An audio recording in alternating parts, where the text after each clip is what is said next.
இப்போ third sum. இப்போ Vani, her father and her grand father.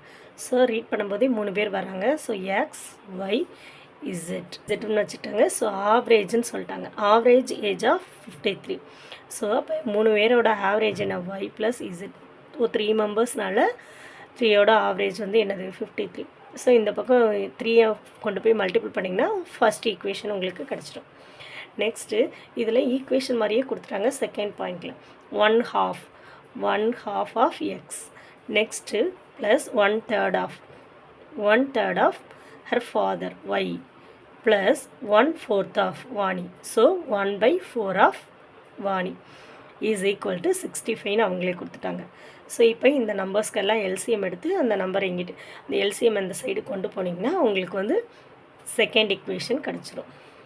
சரிங்களா? Next third equation.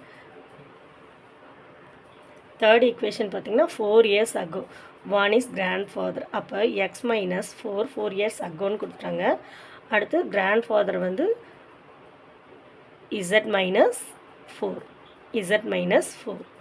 வாணி வந்து எக்ஸ் மைனஸ் 4, கிராண்ட் ஃபாதர் வந்து இசட் மைனஸ் 4 years agoன்றதுனால இப்போ 4 times as old as Vani அப்படின்னு சொல்லியிருக்கிறேன். இசட் மைனஸ் 4 எதுக்கு ஈக்குவல் சொல்லிட்டாங்க? 4 times of Vani age. So இதை சால்வ் பண்ணிங்கன்னா உங்களுக்கு தேர்ட் ஈக்குவேஷன் வந்துடும். ஸோ எப்பயும் போல் உங்களுக்கு சால்வ் பண்ணுற மாதிரி 1 2 3 ஈக்குவேஷன் வந்துடும். அதை நீங்கள் எப்பயும் போல் XYZக்கு சால்வ் பண்ணிக்கோங்க.